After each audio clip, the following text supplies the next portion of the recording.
Let's be clear here. There are multiple reasons why Hunter Greene is not going to be traded this offseason.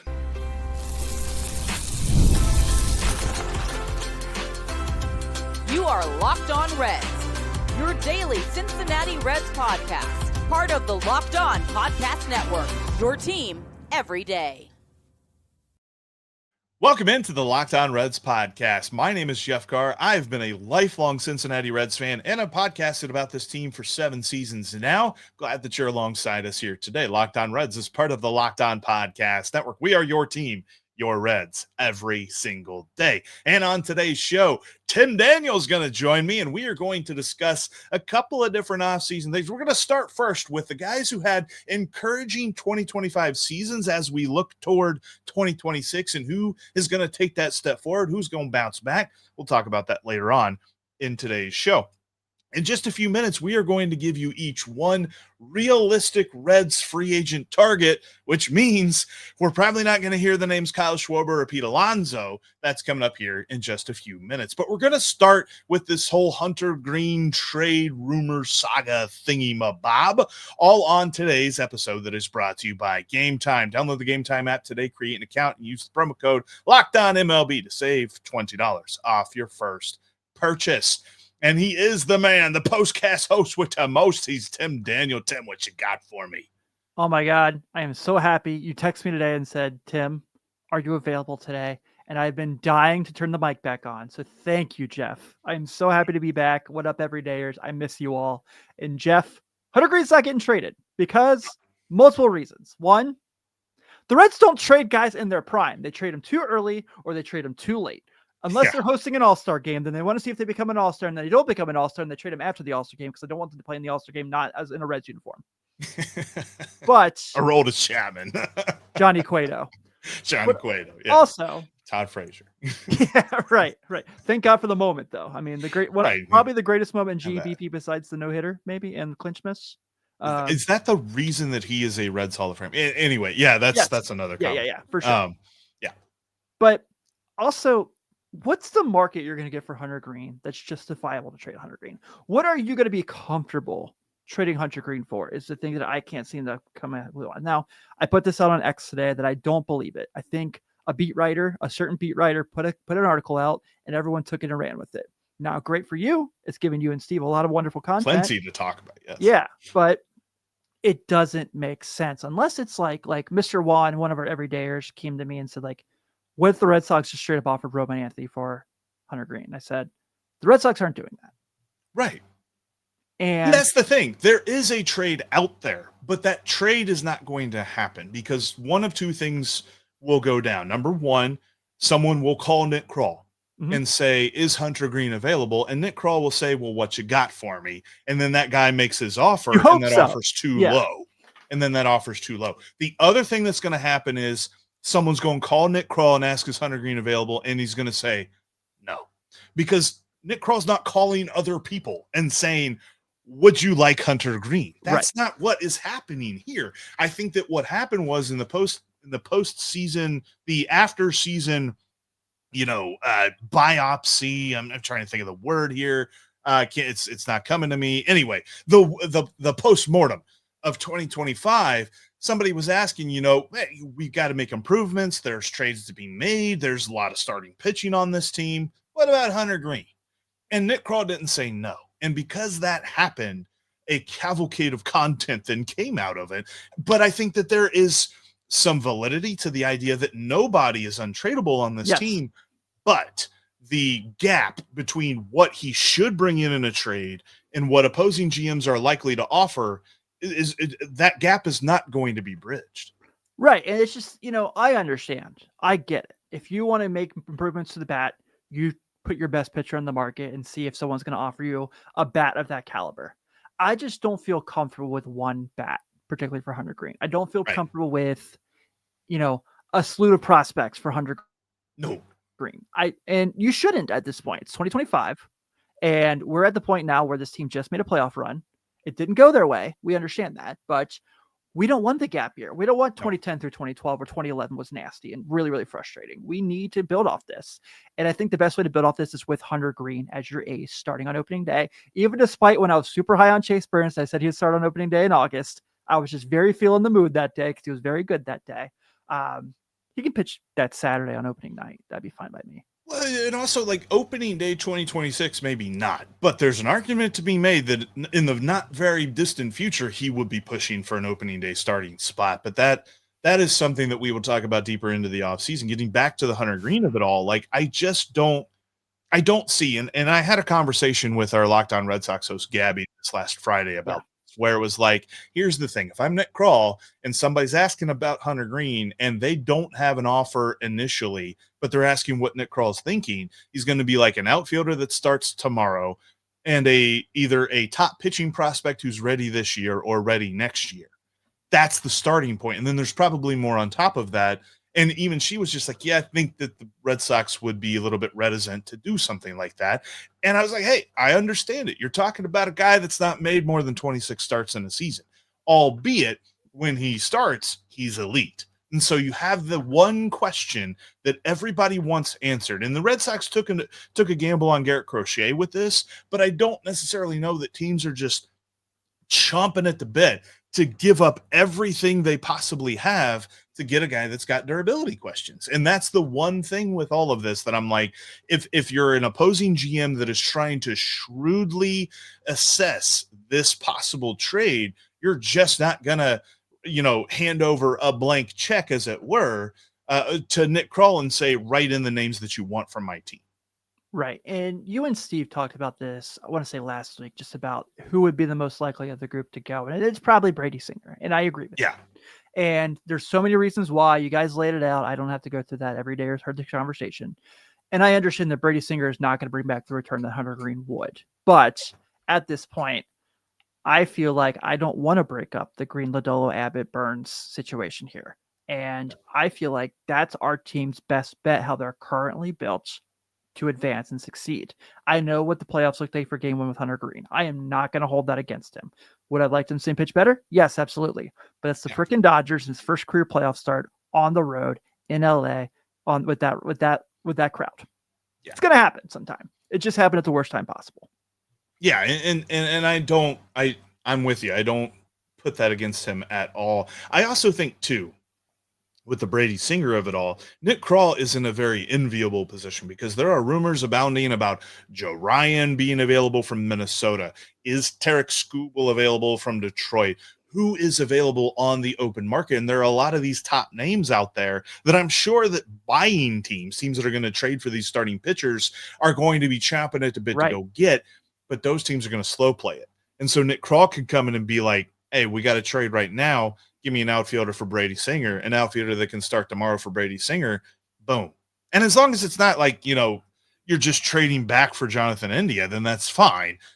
But I do find it intriguing. And I think that the reason that everybody is gravitating toward this rumor as well is because of Jonathan India. Think about what happened a couple of years ago when those rumors started surfacing the year after his Rookie of the Year campaign. And people are like, really? Are we really talking about this right now? And obviously he wasn't available then, but he also wasn't untouchable then. And because of that, people are thinking, oh my gosh, Hunter Greene could go at any moment. That's just not going to happen. Yeah, and on the Jonathan India side, I'm pretty sure if he'll probably be very available this offseason, whether it's by trade or DFA. So wasn't very good at all this year. No, was not. God bless. So I think for anybody that's just like, well, you guys are saying Hunter Greene's untradeable. That's not what we're saying. We're just not saying, what we are saying about this is there's not going to be the offer that he should garner that is available to Nick Krall. Nick Krall's not going to get the trade that he wants for Hunter Greene. And because of that, he ain't getting traded. But I know there's plenty to improve on this roster, and there's plenty of options out there on the open market.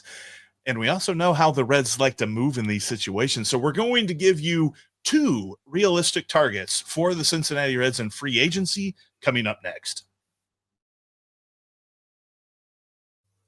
FanDuel still has this great offer right now for new users. If you download the FanDuel app, create an account, and place your first $5 wager, and if it wins, you'll get $300 in bonus bets. Whether it's football with college football, the NFL going on, NBA is getting started up tonight.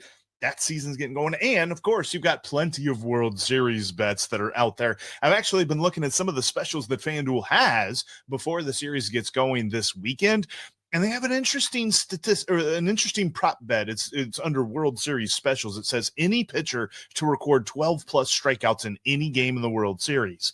The Dodgers pitchers have been insane, specifically talking about the starting pitchers, of course.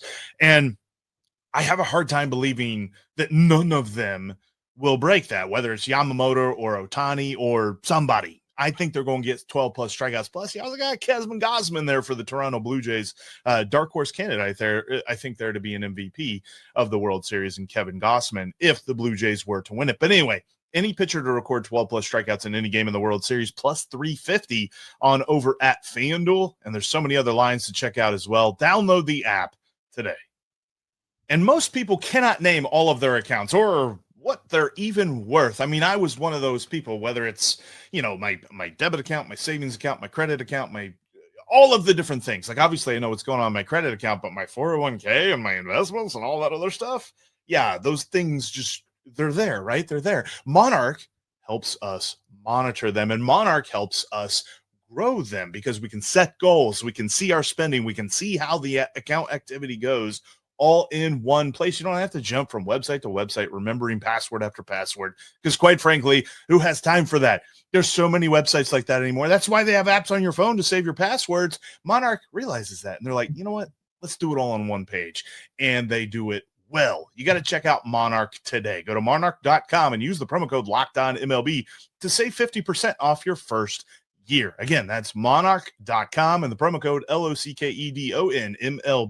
to save half off your first year. Start financially thriving today with Monarch.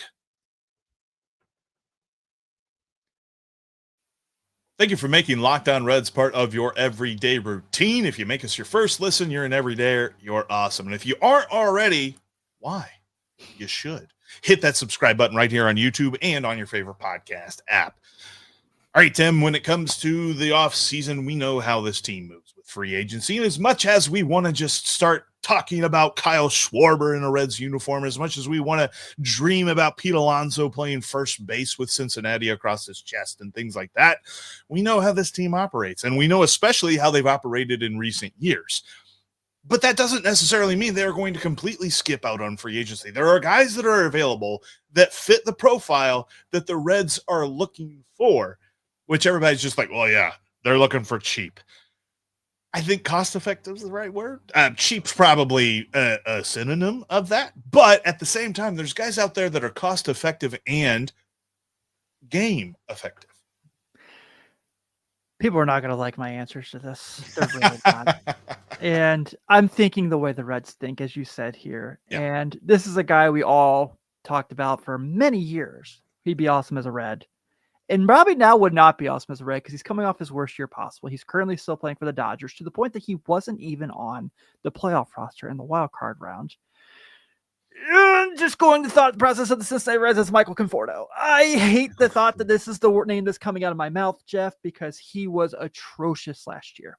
Mm-hmm. But thinking how the Cincinnati Reds think. Austin Hayes, Marlon Byrd. Mind you, that's 10 years apart. Same regime. Bird. Same front office regime as I'm mentioning. Yeah. For everything Nick Kroll can do and Brad Metter and crew can do so well in trades, they miss all the time on free agents. Yeah. Michael Conforto just seems like the perfect, let's see if maybe he can come to GABP and do something kind of guy. And I hate it. I think the problem here is that we think that every move is going to be a signature move. I think that any free agent deal that they make this offseason will be the also ran move or the footnote or the addendum onto the trade that they're going to make. I think the most impactful move they can make this offseason will be through trade. But correct. There's definitely some nice side moves they can make. And I think that the first one, the one that I think if I were to say one free agent that they should go get, who's going to be available, who's going to be out there, and who could make a difference is a former Brewer. Rhys Hoskins, former Yes. Philly, former Brewer, Rhys Hoskins. He is going to be looking for a prove-it deal. He's going to be looking for a 1-year deal at max. He's not like super old to the point that you're like, Starling Marte is a free agent. No, we're not talking about that. We're talking about Rhys Hoskins. Yeah, his name is on the list, but my goodness, he's up there. But I think too that like he would be your DH, he'd be sometimes your first baseman, and he would hit cleanup because dude can mash. And you put him in Great American Ballpark, he might be able to mash more. And I know that people like hated this stat that I use, but I'm going to keep talking about it all off season. And it's the stat that they put on baseballreference.com where it's like they take his career, they distill it down, and they say, what if he played 162 games? How many homers would he hit? And in his career, based on his production and how everything looks, Rhys Hoskins would average 34 home runs a year if he played 162 games. You know how he's going to play 162 games? He DHs more. And the Reds know that too. And so they're going, I think he would be a perfect signing for them this offseason. And I don't think that would be one of those signings that you like have to hold your nose, hold your breath, and just, squint really hard to see it working out. I think that is an easy bounce back for them just to bring him in and say, you know what, all you need to do. And I cross sport reference for just a minute. Whenever the Bengals signed Jerome Harrison, they messed up and they said, or James Harrison, and they messed up because all they needed to tell him was rush the quarterback. The Reds need to go sign Rhys Hoskins and say, you know what you need to do? Hit dingers. Yeah. Hit over the wall. That's all we need to do. I like your suggestion far more than I like mine. I'll be honest, and for obvious reasons. But yes, I would love Rhys Hoskins here. The player Marcell Ozuna, I would like. Obviously there is a history there that is very. You all can look it up on your own if you don't know. That would make me nervous. But the player I think would be a good fit for this team as far as that DH route, like you said. But God, you don't want him playing in the outfield because it is. If you thought Yasiel Puig was interesting, if you thought Noelvi Marte was interesting, that's interesting right there. Top of the hope list as far as Marcell Ozuna playing in the outfield, our highest expectation could be that he runs like Jack Sparrow. Yes. Yeah, so that's a name, but I think Hoskins, now you say it makes a ton of sense. I really like it. I didn't want to go too far into this because I'm more excited for our next segment by all means, as far as like my guy here. So I did do some research, but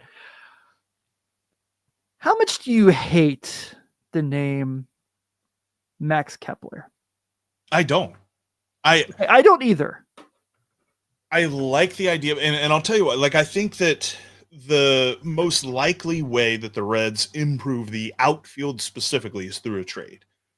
But if for some reason they were able to acquire a middle of the order bat that isn't necessarily an outfielder, then go sign Max Kepler. I think that's, again, it's a complementary move. It's not the main move, but I would like Max Kepler. I would have liked him last offseason too.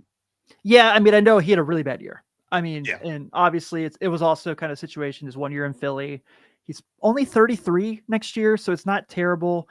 But I feel like everything I just said Michael Conforto is not. And I understand there's so many lefty hitters on the team already, so you're just kind of adding to it with Max Kepler if you go this route. And I think that's going to turn some people off.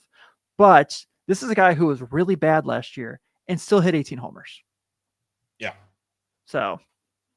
Yeah, really, really bad. And that's, I think he could be very interesting, and he's got a decent glove as well. So I kind of had him on my list. Like I was looking at this and I'm like, if the Reds just forego trading, which I think would be a very bad idea frustrating on Nick Kroll's part.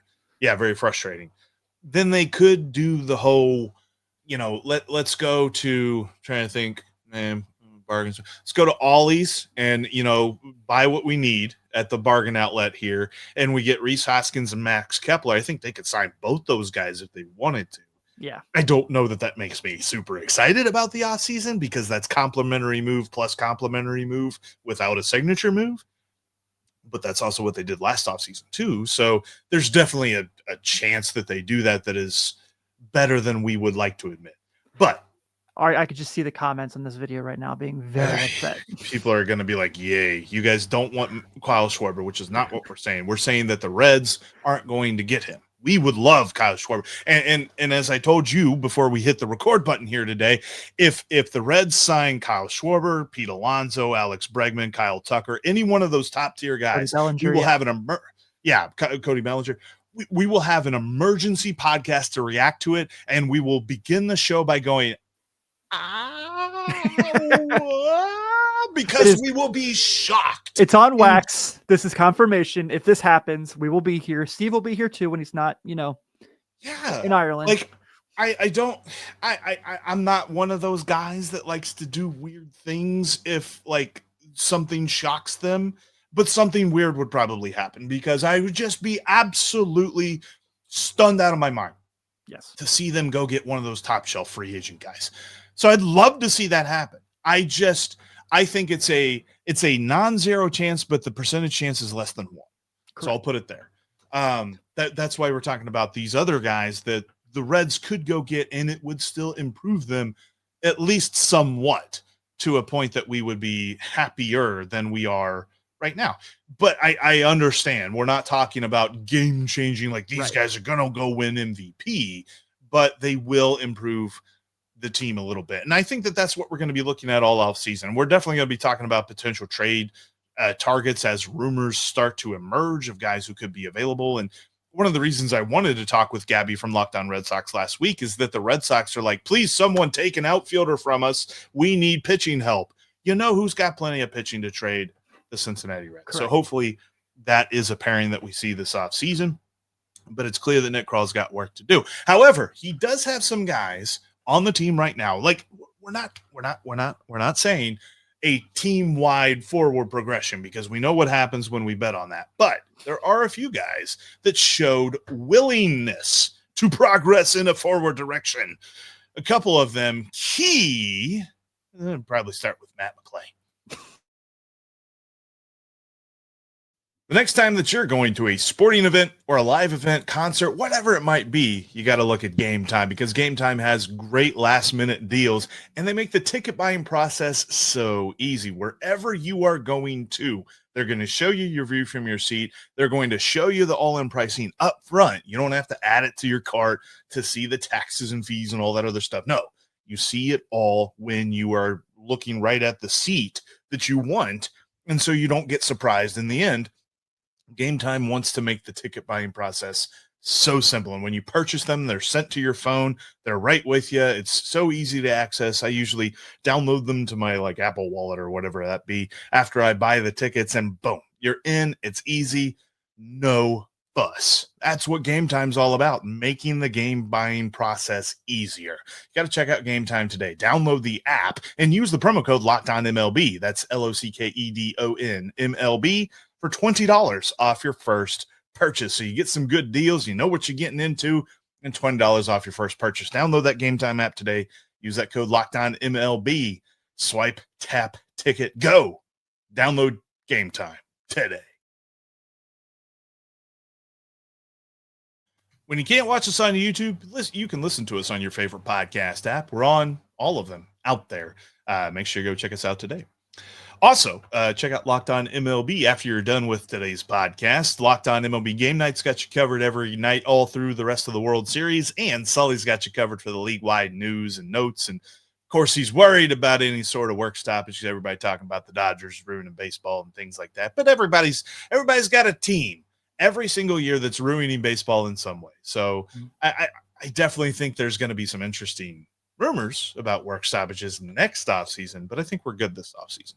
At least, but lots more to come about all that stuff over on Locked On MLB. All right, Tim. So 2025 definitely saw some performances that were very lackluster. And of course, we start with Matt McLain. Matt McLain was the guy that at the beginning of the year, we're like, he's healthy, he's ready, let's go. This team's going to be so much better with him. But what we discounted was his confidence in the healed, surgically repaired labrum.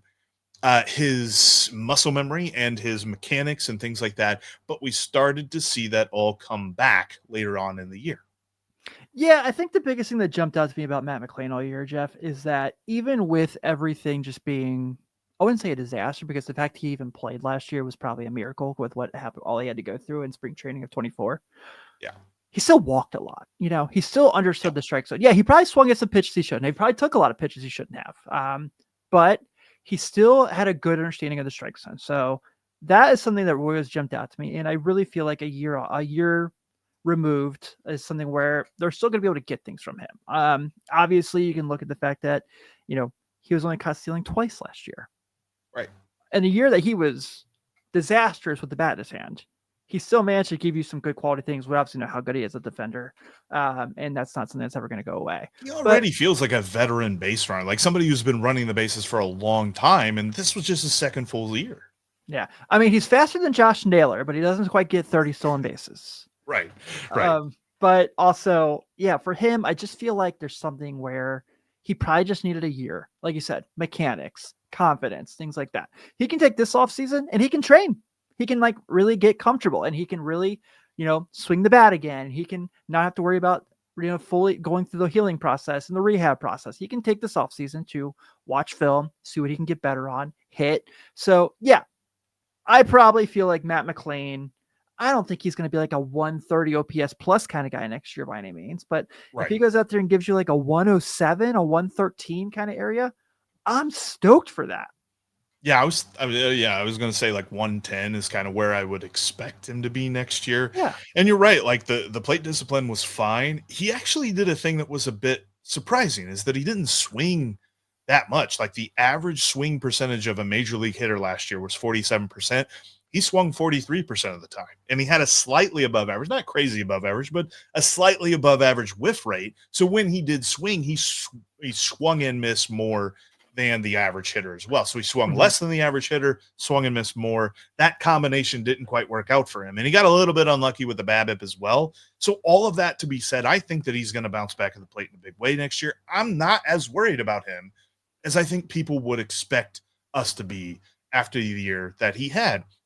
Another guy that I'm not worried about, and I think that there are people that are trying to say, because he doesn't have this long-term contract offer in his back pocket right now, that it's just time to get rid of Tyler Stephenson.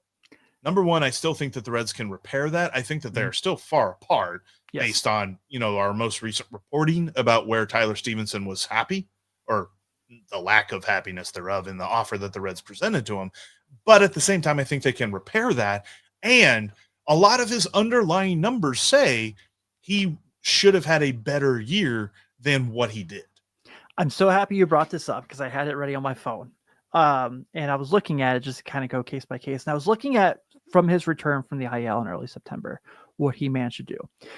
Here's the thing. He was unlucky with BABIP during that time. He had a 296 BABIP. He still managed to have a 908 OPS and a 151 OPS plus in that time frame.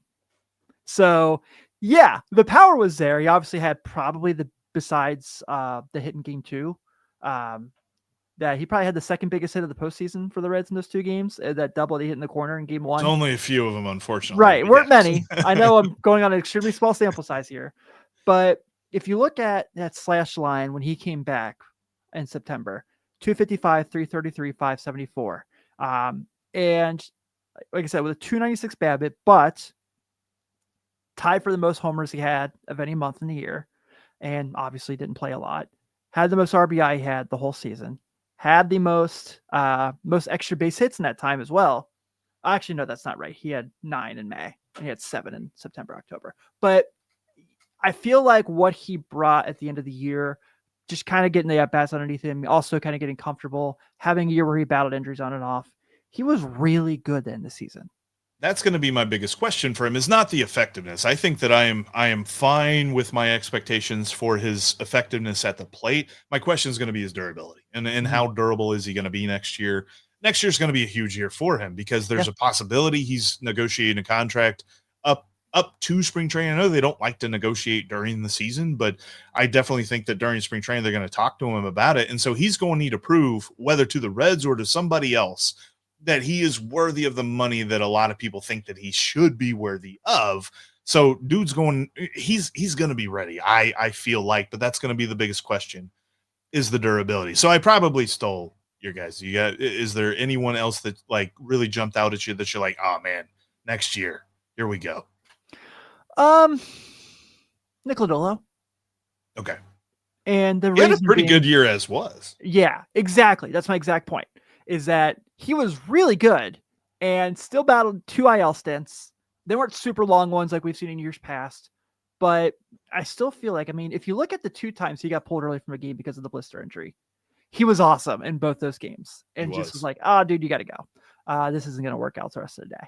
And consistently, like, had a rough start here and there. I know the people listen to the podcast were like, Tim, you bashed on Lodolo all the time. And I did. I will eat that crow.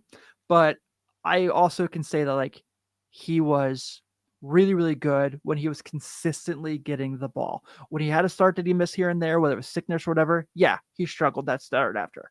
But when it was like every 5th day he was getting the ball in his hand, he was really, really good. And the Reds kind of have a unique situation, Jeff, that you don't see a lot in baseball with him and Abbott in the 6th. They have 2 really, really good left-handed starters, so they can move the rotation around wherever they want. We know Greene's 1, and I'd say probably right now Abbott's 2. But Lodolo could be 2, 3, or 4, and whatever day he's pitching, that team does not feel comfortable with the fact that he's going to be on the mound against them. No, and there were a couple of teams that just couldn't touch him, no matter how much they tried. And the Cubs? I think oh my God, Cubs are not going to be happy to see him healthy next year, and a couple of other teams as well. Like I'm with you. I think that if he is more durable, if we get a 30 start season from Nick Lodolo, man, that could be like 5-6 win territory. Like he could be really pushing for some sort of award recognition. I don't know that he beats out, a healthy Zach Wheeler or a healthy Paul Skeens or something like that, but he would be very interesting. And I definitely think he would be somewhere in that conversation because he's got stuff. He's got stuff for days. Yeah, he would definitely be on the All-Star team. That would definitely be happening. Yes. And as long as he can be consistently healthy and consistently delivering that stuff, then yeah, there's no reason that he won't be in the national conversation in some way, shape, or form. I agree. But that is where we'll end today's podcast. Thanks everybody so much for checking out today's Locked On Reds podcast. Tim will be back with us throughout the offseason. And maybe Steve with us too. And if he ever comes back from Ireland, I think we'll get him he seems to be really liking it. He might stay there. He might become like a shepherd or a pub person, something. I don't know. We'll hopefully get him back though here next week. And we'll all 3 be talking Reds baseball with you all throughout the off season because we are Locked On Reds every single day. Coming up on tomorrow's show, Mo Egger is going to join us and we're going to kind of look forward to how the Reds can contend in 2026. And I'm not just talking about wild card stuff. That's all coming up on Locked On Reds. Now make sure you go check out Locked On MLB, whether it's Sully or Game Night, they got you covered for views around the league every single day. That's Locked On MLB, just like Locked On Reds. We're part of the Locked On Podcast Network, our team every day. But as for Tim and myself, we are Locked On Reds every single day. Betting leadoff for Mo? Oh, yeah. Nice. The opener? Yeah. There we go. The opener. Yeah. Make sure you tell him that.